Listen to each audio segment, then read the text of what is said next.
Broad Street Review Podcast, Philly's online hub for arts, culture, and commentary, where art and ideas meet.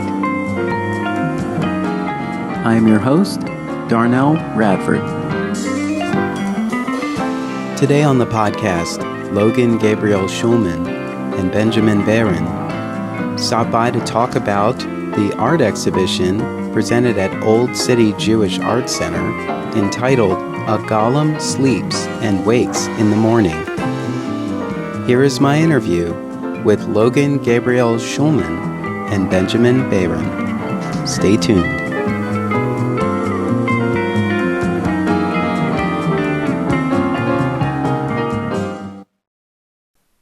Welcome to the podcast. I'm your host, Darnell Radford, and today I am in the virtual studio because that is still very much where we live. And in the studio with me today is Ben Behrend and Logan, Gabrielle Schulman, whose exhibition, A Golem Sleeps and Wakes in the Morning, is on exhibition at Old City Jewish Art Center. So I'm here with Ben and Logan. So welcome back to the podcast. Thank you very much for having us. It's great to see you again and great to connect. How have you both been? Sure. I am very grateful that we're at a point where vaccines are mass distributed.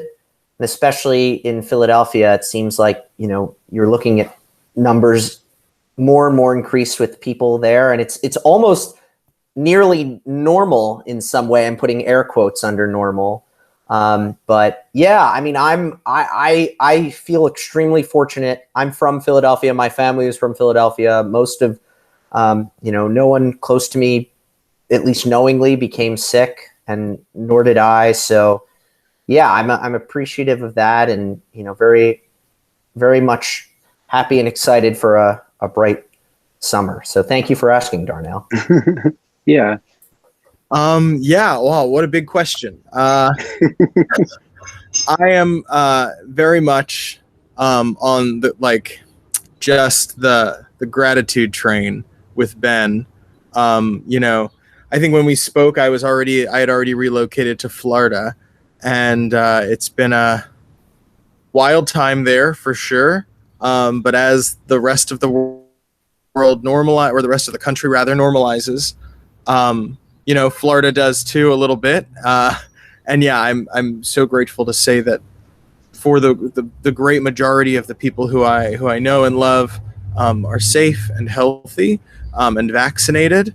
And right now I'm in Philadelphia for this show, of course. And it's sort of an incredible thing to get to have some art existing in the real world for living, breathing people to see. And we're going to have a performance on Friday with a living, breathing audience, both indoors and outdoors. It's pretty insane that's possible, So that's sort of where I'm at. Yeah, it is exciting. I'm seeing a lot of posts that we're doing a live performance with actual people, it kind of reminds me of starting out as an early theater company, as a new theater company, trying to fill a 50-seat house. I feel like every theater company is in the same space, because there are still some limitations. There are still some concerns.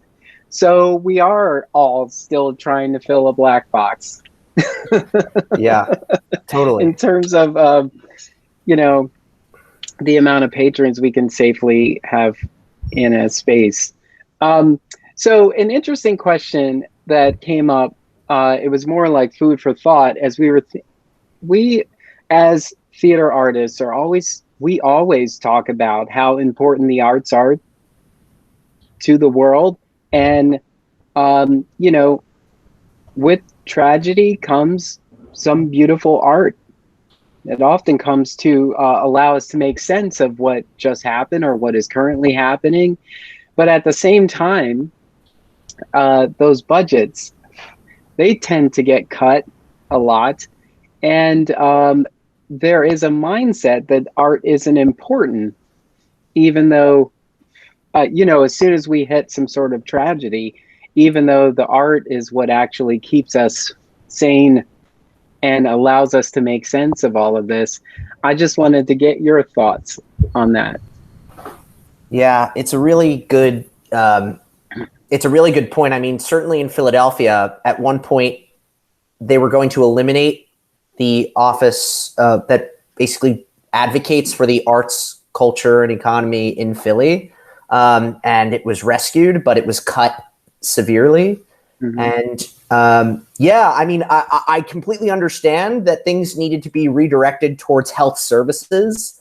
Totally, that makes a lot of logic to me. But to like completely eliminate the arts, especially funding that went directly to artists to fund projects or, to pay themselves, was really, sad, but unfortunately not uncommon, especially in the wake of mass, I can call it tragedy or just like horrible circumstances, like an economic meltdown and also a pandemic. But I will say that the thing for us is that because we're independent, we're collaborators that aren't part of an institution. We're not institutions where we didn't have a mega budget already, so there was really nothing to cut. So on our personal artistic front, the biggest thing, of course, was that we couldn't work as directly with one another in person and do live productions. But in terms of, anything else we wanted to do, we weren't as limited. So yeah, those are my thoughts on that. If Logan has more to converse on. Well, I mean, there will never be a shortage of artists ranting about the lack of support of the state, and I'm more than happy to always fill space with the rant. I mean, not only were they willing to slash entirely the artistic budget, but of course we're augmenting the police budget by tens of millions of dollars until, of course, we took to the streets yelling for the extent of last summer. And it helped a little bit, like a little teeny bit, which is, the people have power. It's just the people are also exploited and downtrodden. So it's tough. Ben and I are in a funny position where luckily, Ben, you kept your job through the pandemic, which is an incredible thing as a theater maker to have a job that gives you flexibility, right, as a full-time employee that isn't in the arts, right, but obviously gives you skills that you can use towards your producing. And I've just been really working in the theater in Sarasota, where, very much unlike Philadelphia, there's just so much money being given to the arts because it's primarily independent large gifts from wealthy patrons who populate that area. But of course, that money is all going towards very much the art that those patrons want to see.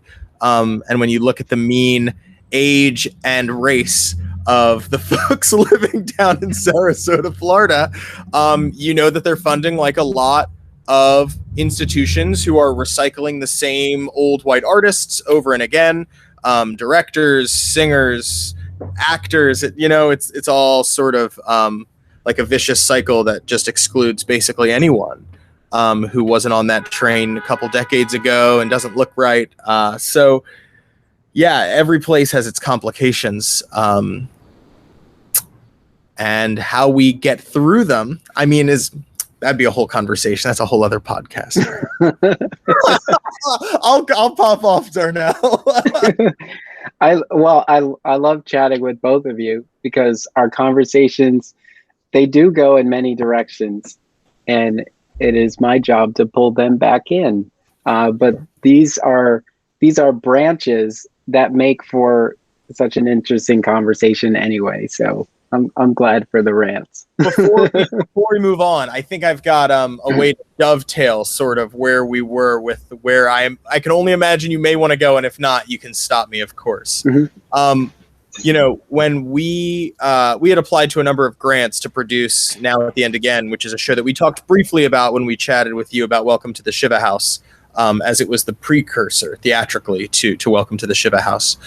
And in not being able to present it, and of course finding a lot of like satisfaction and pride and comfort and joy in being able to facilitate Welcome to the Shiva House together, we knew that there were still elements of that show that we wanted to, of Now at the End Again, that we wanted to display, that we wanted to have life, even if the production wasn't able to happen right now. And so when we saw the gallery that we were presently exhibited by, Old City Jewish Art Center, was having an open call, we sort of had this conversation about, can we switch gears? Can we turn our body of work into something that lives specifically as a visual exhibition? And Rabbi Zash, the curator over at the space, he gave us the space to use. You know what I mean? We had conversations. There were certain financial needs on his end. We basically explained our situation. He was like, well, I believe in the work and I want you in the space. So he very generously gave us the space, to use for this exhibition. So while it's very easy for us also to be very frustrated, reasonably so, with the state of arts funding in our country, state, and city, it's so significant when there are people who are willing to step up and provide that sort of venue for artists. So I just wanted to vocalize that that gratitude. And you took this right into the area that I wanted to go in. So great. Because, there was so much uncertainty. And, I've said before, I wouldn't have faulted any artist for laying in wait, for sitting and waiting for this to bowl over or for us to get more guidance before doing anything. And I'm just impressed and completely enamored by the artists who were just like, this is just Thursday, I always there are always obstacles standing in the way of what I have to say in the world, so there is a sense where you just look at this as another obstacle, even though all of the things that are attached to it, and then think about the wars that have come before this moment in time. And there were still artists in those spaces as well, thinking about how they could contribute to what was going on, or how they could help interpret, document, track, what everyone was experiencing. So I just think it's so interesting that arts funding gets cut when it's needed the most. And it's sort of given to things that aren't really, actually all art is valuable. All art has its value, but we almost lose sight of the messaging and the service that we provide as artists, as organizations, when we provide the funding for something that doesn't necessarily speak to, what society is trying to understand right now. Yeah. I think that's totally true. And, that's why we were just appreciative. The fact that we are a 2-person operation meant that we, and artists that are a 1-person operation, we just had the obstacles on many different levels were there, but they were lower because we were just single-minded that we wanted to create art. And that's the beautiful thing about artists in general, is their extraordinary ability to improvise, to think outside of the box, to understand what is our place in creating meaning and work that speaks to our moment, that is safe, that is, that shares something beyond. And I think different artists achieve that. And I'm glad, even Logan, of course, mentioned this pivot that we had to not only initially when we spoke with you doing this virtual play, the Zoom play, you might even say, and then deciding to, hey, we can't do a live in-person production, even though we're we're sort of doing that, but we felt that being in an art gallery space, presenting sort of visual works that Logan has brainstormed, that we've brainstormed together and ultimately created, and having that live in a space where it's not a show, but it's sort of a representation of our theatrical practice, has been another way of sort of navigating the bends of this, horrible pandemic. Yeah, I think it really is. When you said there are the artists who like really just needed to take time, right, to like hunker down and like move through, and then I hear that binary, but I also think it's so complicated. We live in a period where the idea of process is like held up by like academia and like the intelligentsia as like the end all be all, but then of course also this time demands like product, right? Like even showing your process on social media, like creating that quote unquote content, like that identification of process is still product, right? It's still pushing the image out into the world. So it's like terribly a shame to me that there are artists, and I definitely experienced this as well, that people had to be told, like, you don't need to work right now. Like, you don't need to make art. If that's not what you need to do right now, you don't have to do that. Just because there is time, just because you are on unemployment, just because for the first time in your life, you have more money than maybe you've ever had before because of unemployment, or maybe less than you've ever had because you lost your work. Like, none of those are reasons to or not to make art if that's not what you can do. It's terribly sad that we have like sort of like indoctrinated ourselves with this like religion of productivity. Art used to take its time. Things could take like a painting could take years. Imagine an artist giving years to a painting these days. Like, you know what I mean? So yeah. I think like, yes, there is a need in some folks who identify as artists to just keep like finding ways to express, right? And in this time, we couldn't express through live performance, right? So we did this was Ben and Logan's summer of like making theater that wasn't theater. We like had a web show, which is both theater and not theater. We've taken our theatrical materials and now put them in a space where they sit very still. And that is theater and not theater. We're having a gallery performance because now that the CDC updated its guidelines, we can. But that is also very much theater and not theater. So it's fascinating, to have to adapt, to try and find these means to convey the thing that liveness captures in us without certain elements of that liveness. But yeah. That's sort of where we are, right? And so it was both like, yes, we feel this need to keep creating, and also we need to capture this moment, right? It was very much not like this is just another Thursday. It was like, this was a year and a half of our lives where we lost people that we know, friends of friends, distant relatives, friends' relatives, close loved ones, and all of us processing that together, or at least Ben and I trying to make a space where we can all process that together through our work. Can you imagine if society, or I would say our government, had encouraged artists to create at this time? If it was a call to action to say, we need artists right now more than anything, because artists will help us tell the stories that need to be told. Artists could have helped, spread the message of getting vaccinated.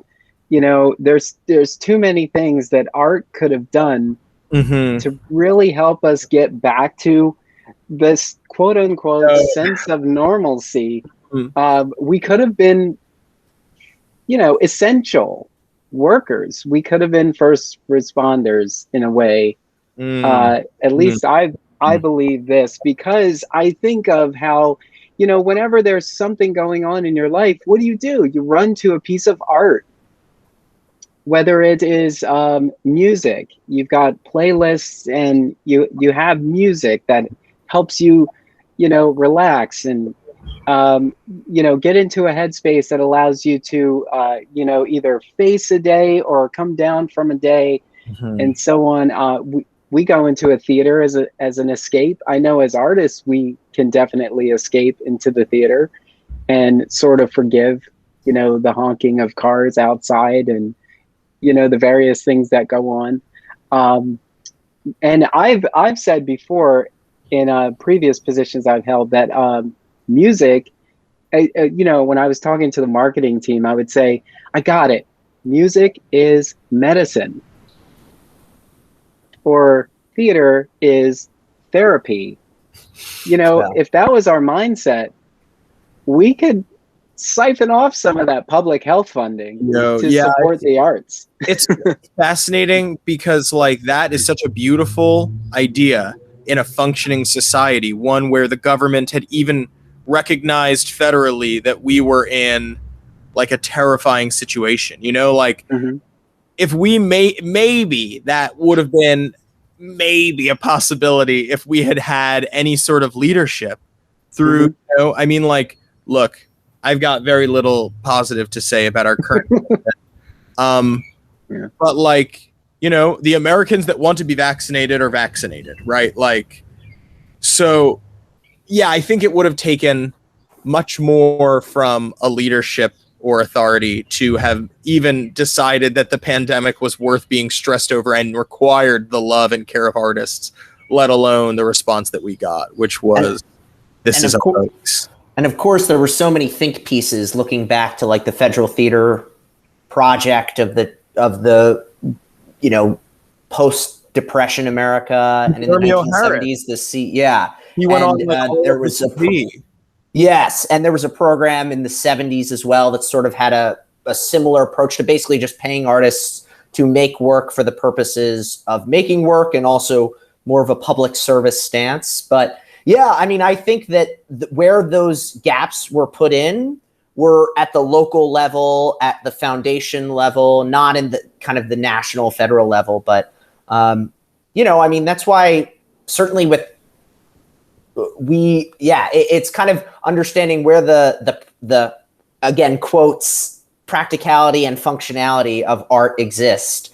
But who knows? Maybe if you can lobby, Darnell, the state government, the federal government, I'll be there with you. I'll drive. I'll bring some snacks. And yeah. Well, earlier you mentioned a pivot, and while there's two words that I try not to use, and it's pivot and content. Sure. But you can't avoid them because that's where we live. But to pivot as an artist is really interesting. The mindset of the organization that is a theater company is that we cannot properly welcome in to our brick and mortar safely. That doesn't mean we have to close our organization. It's just we didn't have a plan for what would we do if we couldn't get butts in seats. Mm-hmm. And even though, this is why somebody said it more eloquently. Oh, actually, Ozzy Jones said it more eloquently. So go back and listen to the interview for Passover. He said it wonderfully. But he basically said, when you surround yourself around the youth, for the most part, you're always going to be relevant, because the young society is asking for now is what is our future. Mm-hmm. So everyone who's kind of in their space is already they're already set in their way, and they're not interested in changing because they know this works, and they're afraid. Most of the country was afraid because they're so used to doing whatever they've been doing this whole time. But if you are a young artist who doesn't have brick and mortar and you book space when it's available anyway, you don't wait necessarily. Maybe you do wait to have the space and then you put some art in it, but you don't stop being creative because you don't have access to a venue. So you still, your creative juices continue to flow. So I do think it's interesting to see how artists have pivoted from what we primarily know them for and what they're doing now, because it is still art. You know, it's like telling a musical theater a artist that they are also a musician, you know, and reminding them that they are a musician. They can play anything on this instrument. It's not just musical theater. So it is kind of amazing to see, and so that's why I thought it was definitely interesting that you guys were putting together this exhibition, because it's not something I would have expected. Sure. But it is welcome nonetheless. Yeah, you're totally right. I mean, I think expanding for I think Logan shared it well when they said that it was, you know, I think for artists like us, there was more of a natural inclination to dive deeper into art making, even if it was in a different way. And so when this opportunity arose to basically do an art exhibition, I was pretty frank with Logan. I said, look, Logan, I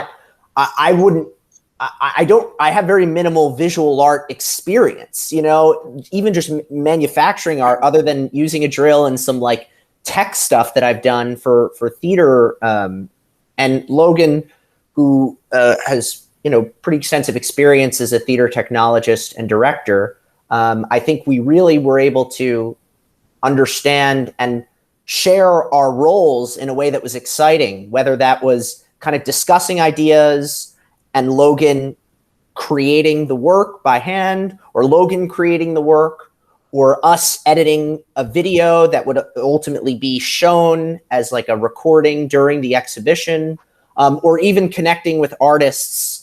Like there's an artist who's exhibited, Dave Rogers, in our show, and connecting with him. So I think it's been, you know, and even I guess Logan shared this and I shared this as well. Am I now a visual artist as well? Is that something can I carry that title and mantle as well? And I guess, like you said, Darnell, yeah, sure, you did it. You made the thing. You can take that and don't be afraid to have a title overlay any expectations on it. You know, the work has been done, and I'm very proud of the work. And that's why I think ultimately this kind of visual arts exhibition, which is really a retrospective in some ways of our years-long collaboration, is really has really been a cool way to integrate all disparate parts of our working relationship. Yeah, poems become songs every day. You know, it may have started out as a poem, but it can be presented in so many different ways. Well, and you know, it's like when you go to the theater or the opera, you know, like you're watching one thing, you sit your butt down and the thing happens and there's a sweeping narrative, maybe there's music, maybe there's singing, and then it's over and the people come out and they bow and you clap and they gesture to the technicians who are operating the show. But really they're gesturing to like a very slim fraction of the technologists and designers who had to be involved in order to give the audience the thing they saw, right? And of course, right, the way that it goes is like the costumers don't take a bow, right? Like the set artists don't take a bow, the lighting designer, the sound designer, the projectionist, the front of house folks, like none of these people that were essential to the thing that you just witnessed take a bow. But if you took those costumes and you put them in a glass display case, suddenly like that costumer is getting the applause, right? If you take the puppets that were used in the third act and put them on a pedestal in the middle of a room where nobody's acting around them, suddenly that designer is the person who is the focus, right? Mm-hmm. So I mean, like in a time when designers aren't working, right? Because there isn't anything for them to do when Zoom plays have been the status quo for the last year plus, like what an incredible thing that like I'm a theater designer and I have, yes, like Ben said, allowed myself to accept that like I'm a visual artist, and those things are one and the same. And like, what an incredible thing to get to have a venue that says like this theatrical design work, these puppets, like these set pieces, like these filmed performance, like this is the art, you know what I mean? So like to isolate that element and put it under a spotlight, it's like a pretty cool thing to get to do, especially in this particular moment. There's often a conversation about specializing, in whatever it is, your craft. And I feel like as artists evolve, they generalize.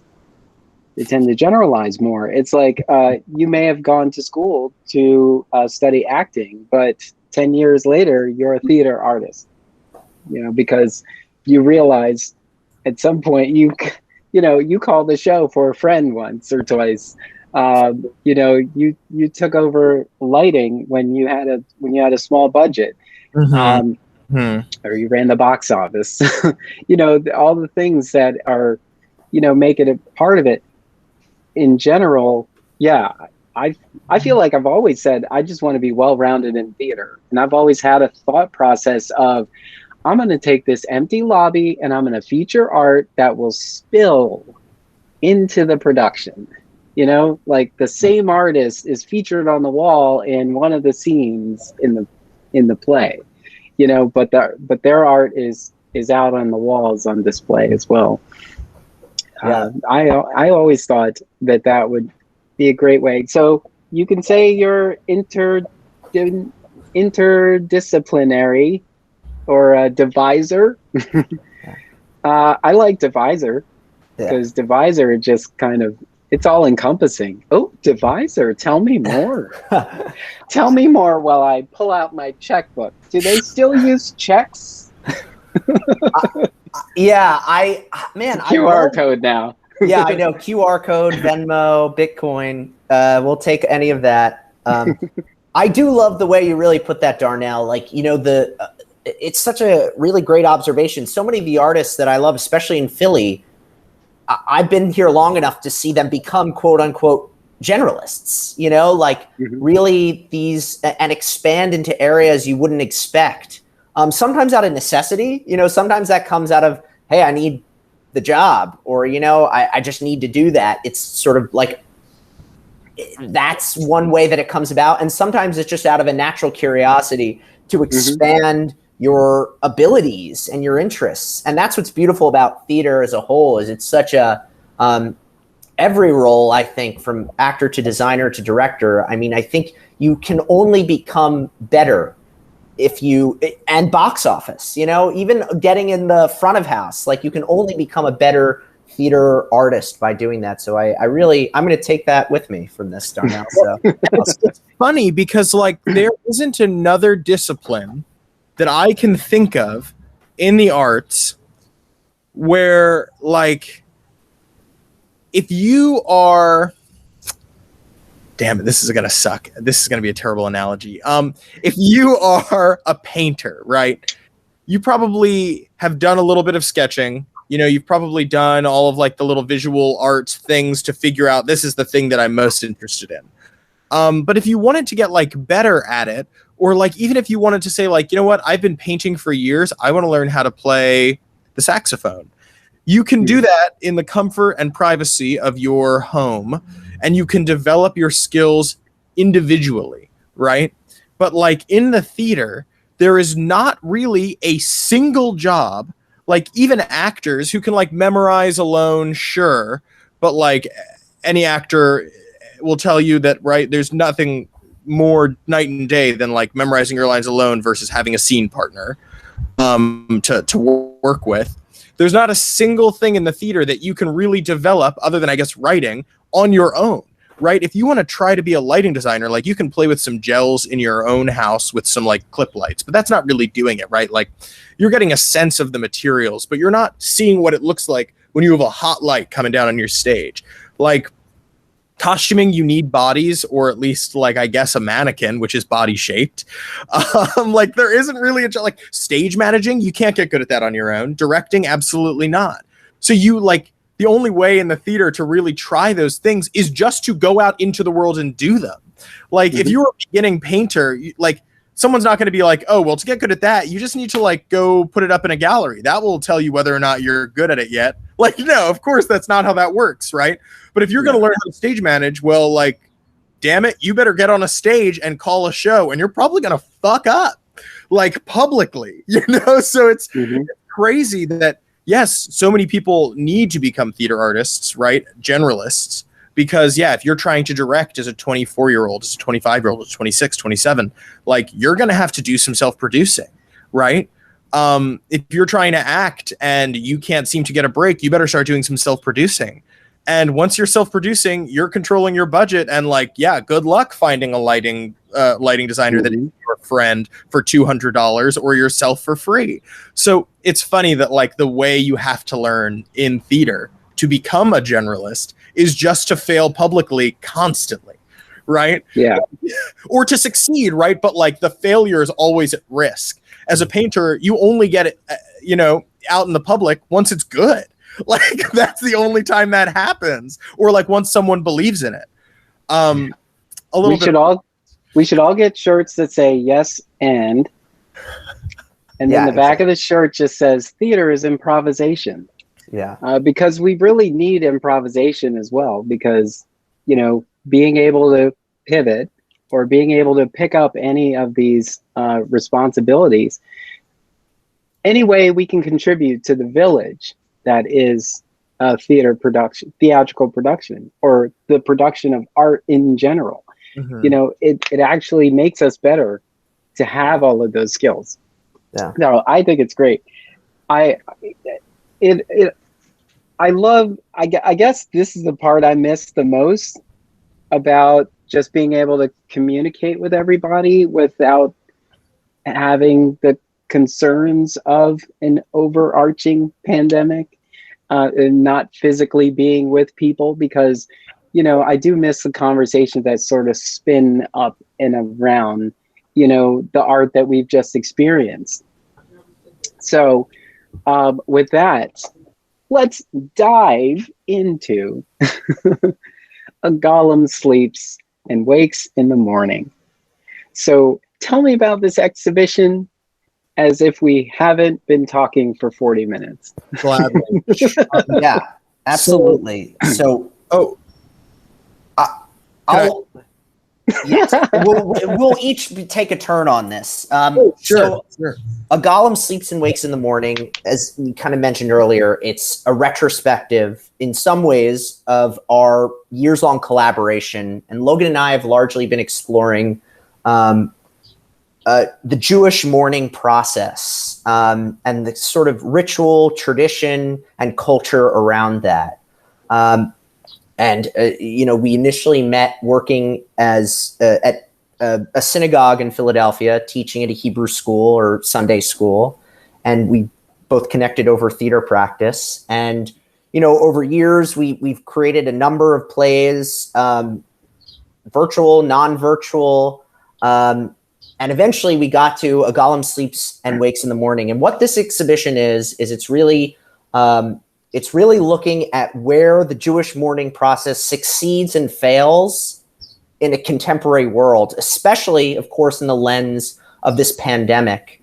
And there's a lot of different symbolica that exists in there, but a key feature really that's vital to this entire exhibition is looking particularly at gun violence, and of course, during the pandemic, how it's skyrocketed in Philadelphia and nationwide, and understanding how this is a man-made creation, this violence, and where does our practice, Jewish practice, where can it possibly fill in to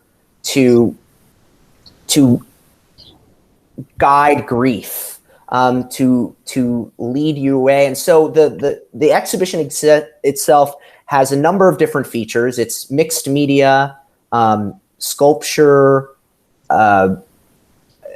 We've got installation pieces, a beautiful kind of like window piece, which serves as part advertisement and just sort of lulling people in. And that's sort of how this work exists. And Logan, I'll hand it off to you to add more and maybe to speak about the performances. Oh, sure.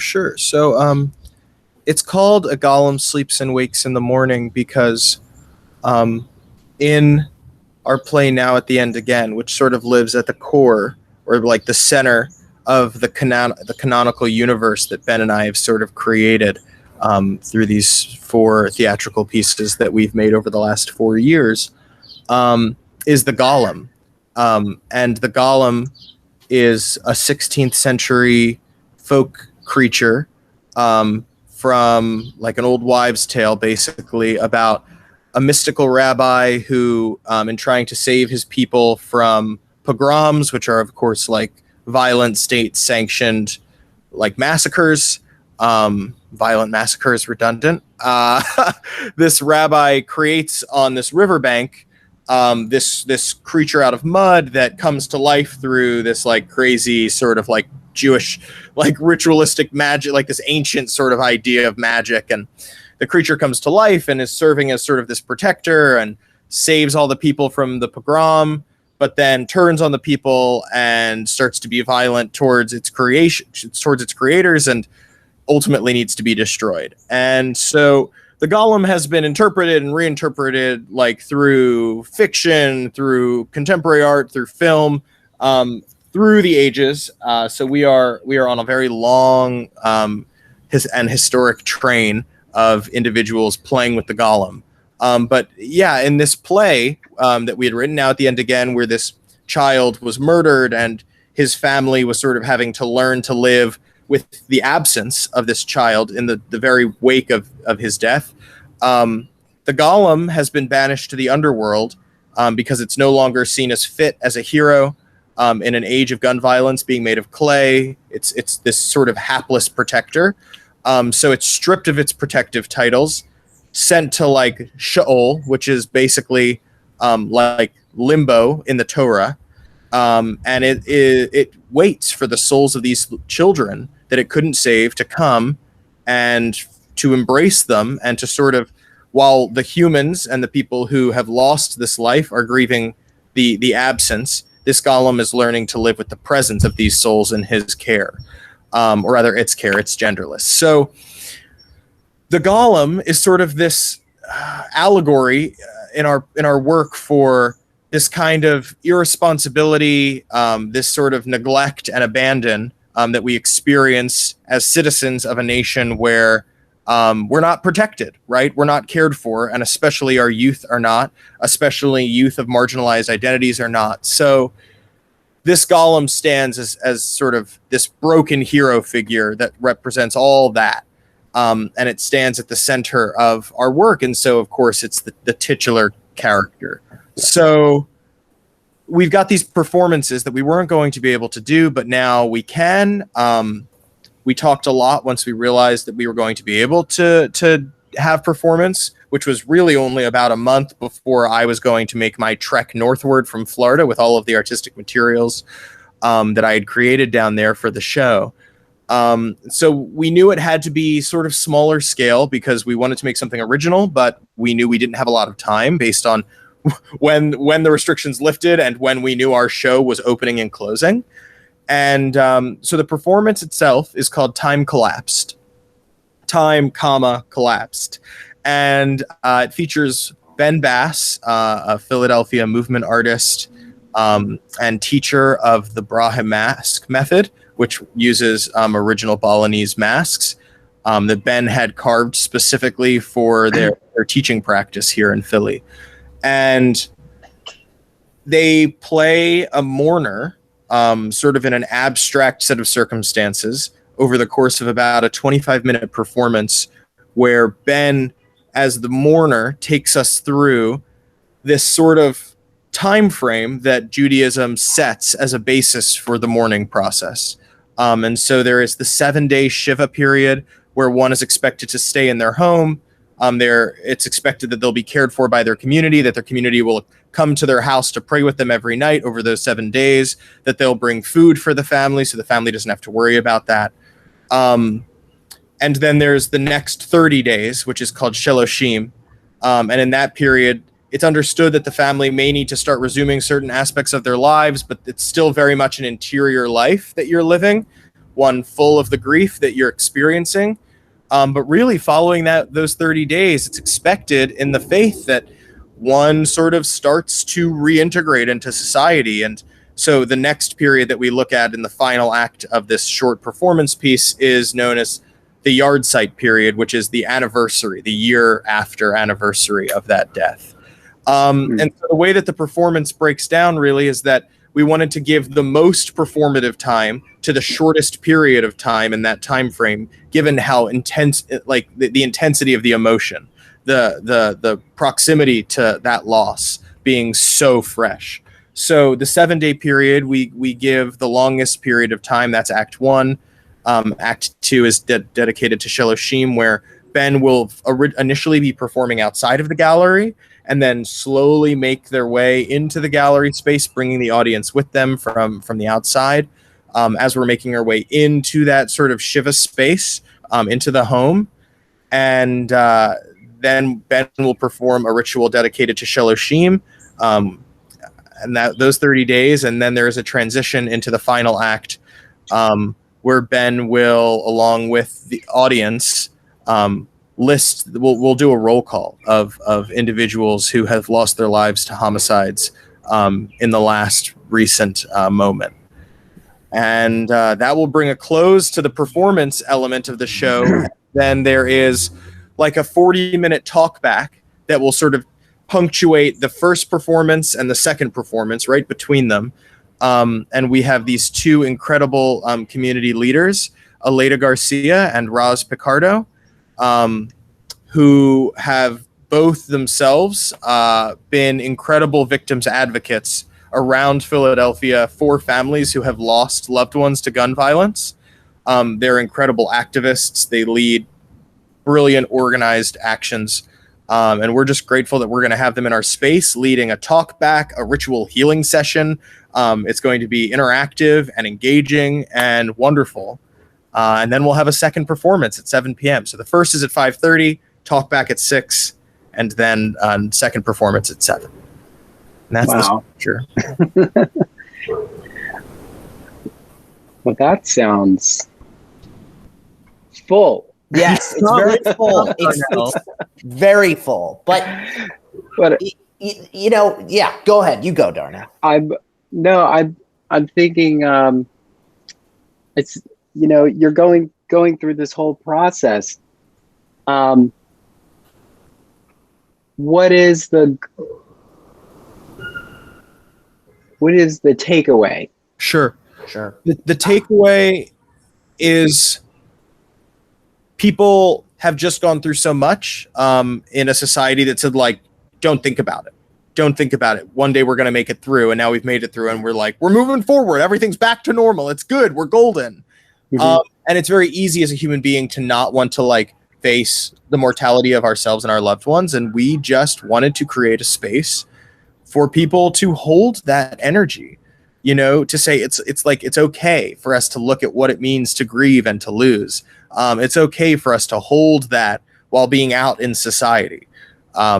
It's okay to feel the thing that you want to feel right now, and then like have a drink or not, and like know that like you are among friends. You know what I mean? Mm-hmm. So there will also be a call to action at the end of the performance, where if people want to get a little radicalized and do some activism, do some volunteer work, we want to give resources for that, and people can take that with them. But yeah, I mean, first and foremost, it's just to have a place that is a safe place to hold any kind of feeling you gotta. Yeah. Well, that's why I asked about the takeaway, because I was, hearing it all, and I was saying, this is about process and processing, and you're creating an artistic space that allows the patrons to process. Mm-hmm. Yeah, and go through the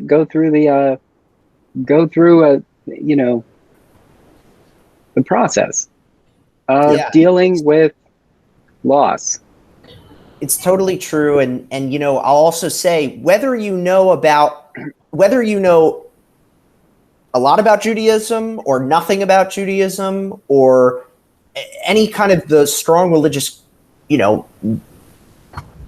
context that comes from this, I don't think that's people will take from what they take from, because one of the things that drew us to this is there's just a lot of practicality in the mourning that exists in Judaism, which I thought, in doing our research, maybe this was someone Logan spoke to or someone I spoke to, someone really appreciated that there was just very specific steps that existed in Judaism. Even people who are not religious Jews, sometimes the only thing that they'll do in their entire lives is practice sort of the grieving timeline.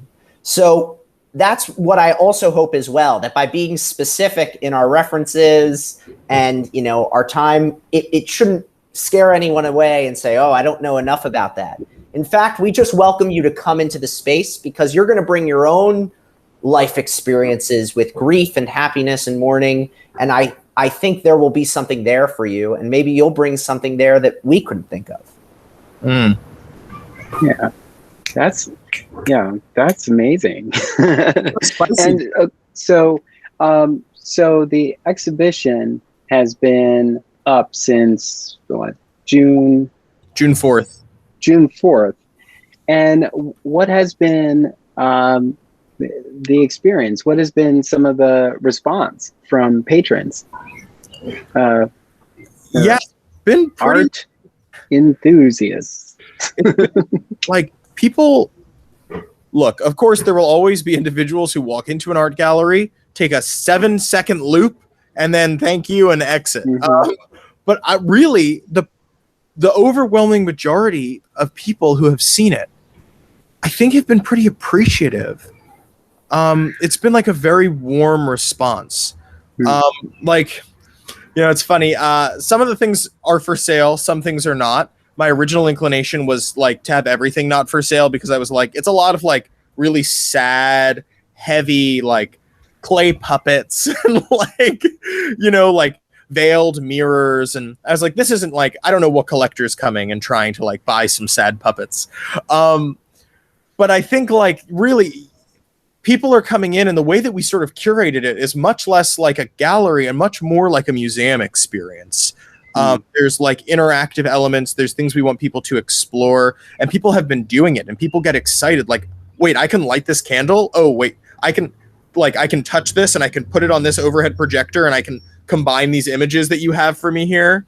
So not only I think have people been like, taken in by the immersive elements, but I mean, I know that I can speak for Ben as well when I say that, and of course, Ben, you can speak to this in a moment, but I have had some incredibly rich conversations with people who have come in. They want to know more about it, about what inspired it, and then they want to share their own experiences having moved through this time, or with, the sort of like catastrophic loss that the exhibition is looking at and is examining. So, I mean, thus far, I can really only like express a lot of gratitude that we've had like a pretty consistent stream of visitors on our Thursday, Friday, Saturday, Sunday open hours. And they've had some like really lovely things to share. And I think more people want to chat with us than not, which is also like really sweet when Ben and I are there gallery sitting, which is not all of the time. But when it is, it's been a pleasure to chat with people about the work. And also just say there's a distinction, we're theater people, all of us, where we come from that world. So an audience that is a visual art audience has been a very interesting experience to learn about, because that's a different type of, even though it's interactive and of course has more of a museum quality, they're not sitting in a seat. They're not feeling with actors, with narrative necessarily on the stage. And I think it's been really cool to kind of have people and observe on my own front how they interact with the art, how they work with. I've had people who've come up and have like cried because they felt so moved by something. And similarly, I've had people who've done like, a 20-second walk around, which I've done, we've all done, and then head out and say, thank you, this was cool to see. So it's really been a nice, it's been a cool, different user experience to see that type of audience exist in that space. The thing that really threw me, our opening night, which, we got rained on. And so we thought we were going to have like zero attendance. And it was actually like a pretty incredible turnout, which is not what we expected. And I was chatting with some folks, and I was sort of like overwhelmed that there was this room full of people looking at all of this work, and like the theater artist in me was like, none of this is doing anything. None of it's living, none of it's moving, none of it's talking. Like, don't you people know? Like, aren't you confused as to why none of it's living or breathing? But people didn't seem confused at all. Yeah. Sorry, I'm outside. That's okay. Already abundantly clear. And even though it's not moving, it is. And so I always love when you can kind of very quickly with the art that is on display, that is in front of them, reprogram a brain.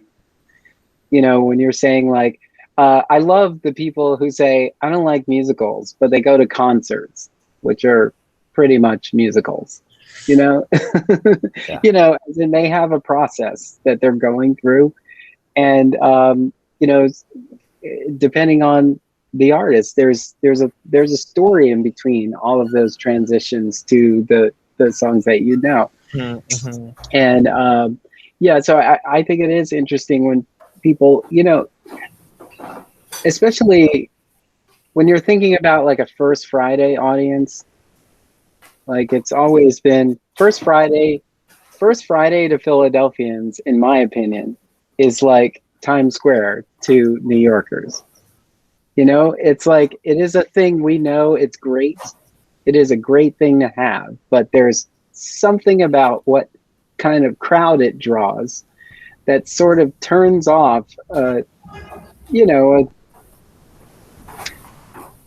art, a hardcore art goer, but also welcomes a hardcore art goer at the same time. So I could see the guy walking through 20 seconds and says thank you, because he doesn't see any wine, but then someone actually saying, what is that? And then really kind of taking a moment on a piece or two, and then starting to wonder, okay, this piece spoke to me. Now, how does this piece work with the overall experience? And now, it's like finding your way in.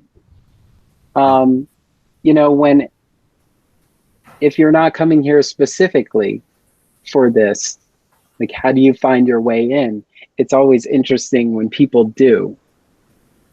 Sure. And I think that's always something interesting about theater as well, where, I enjoy these conversations because I'm trying to explore elements that might inspire someone to want to experience this, instead of saying like, I don't see a way in. It's like, well, let's talk about it. Because often you'll hear, well, I don't want to give it away. I don't want to give away the story. But, sometimes knowing what our intention is, helps people say, oh, this is something I want to experience. Yeah. And I feel very strongly about, like, obviously the contemporary art can be incredibly abstract, despite the fact that it's coming from a real person with real feelings in a direction. Right. Mm-hmm. So it's hard. But we definitely knew that, and my partner, Rachel Cicero, who is in their own right a brilliant performance artist, has a lot of experience with interpretive practice, especially in museum spaces, and worked hard with me and us as we were writing sort of like that intro when you walk in to the gallery and you read, the three short paragraphs about on the wall what it is you're about to experience. When people come in, I say, you can do whatever you want here. This is your time and space, but I recommend that you read that 3 paragraphs, because otherwise you're not going to know what the fuck is going on. Like, like you'll see some puppets and you'll see some things and like you might get a feeling, but like to really fully grasp like the fact that there are 4 plays worth of pieces in this room and that each of those plays was doing something towards a particular goal that is concisely and beautifully edited right there for you to sort of take in and have as context is huge, right? Like, that's what's going to allow a person to really access what's going on, right? So I couldn't agree more. That horn blowing is an inquiring mind wanting to know how to get to the art center. Yes. If you want Excuse me. getting there, it's Old City Jewish Art Center, 119 North 3rd Street. It's right by 3rd and Arch. You can go to OCJAC.org for more details. And yeah, we're there till July 2nd and open Thursdays through Sundays. Or by appointment, so long as it's not Friday night or Saturday, because the curator, again, is a rabbi, so he won't be able to open up for anyone. But of course, Saturdays we're open, so that's not a problem. And then and the performances there's 2 nights for performances. Yes. Right? Yeah. So this upcoming Friday, June 25th at 5:30 p.m. and 7 p.m. And then in between, we have our 2 activists speaking for a talk back at 6 p.m. And then on the last day, our closing night, Friday, July 2nd, which also is First Friday, same times, 5:30 p.m. and 7 p.m., 2 performances, and then talk back in the middle. So I think it'll be great to have that space. Feel free to come. You can just show up. You don't need to worry about payment or anything else. We'll be there. We'll be accepting donations, and there's also a registration link, just so we can sort of get a sense of who might be coming. But yeah, it's very much walk-up friendly. Mm-hmm. Yeah, and also don't be intimidated by giving your information. The conversation of art doesn't end when you walk out of a space. And if you've experienced this, you want to stay connected in some way. How do I find out more about this? Like, what is, you mentioned another piece that was tied to this or inspired by, and you want to know more. So, I want to I want on the other side, I want everyone's brain to be reprogrammed about art, just in general. It's like, did you enjoy that? Okay, but give me your email address so I can tell you about some more. Yeah. Yes. Okay. So A Golem Sleeps and Wakes in the Morning. It's on exhibition at the Old City Jewish Art Center at 119 North 3rd Street in Philadelphia. And if you're listening to this now, you have time to get to one of these Friday performances. So make some space. Come on out. Thank you, Darnell. Thank you so much. For the process. Yes. And Ben and Logan, thank you so much for, continuing to be creative when no one would have faulted you for not being, for taking a break, and, bringing, necessary art and process to a space where people can feel safe and walk away with this experience. So, thank you for that. Well, I think these are the kind of things we need to highlight, because if you can see that even through all of this, an art exhibition, came to life and,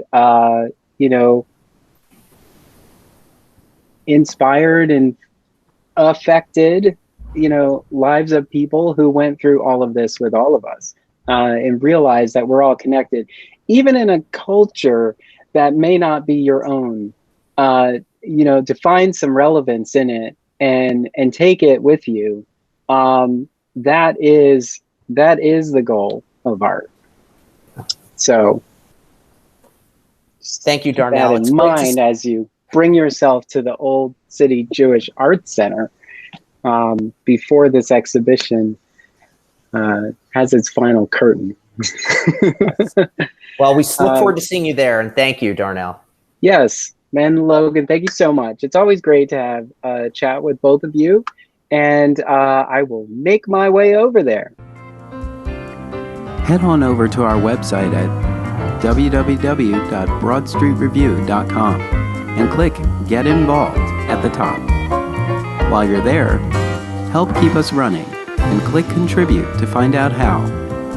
connect with us on social media on Facebook and Twitter at Broad Street Review. Thank you for helping to keep the conversation going.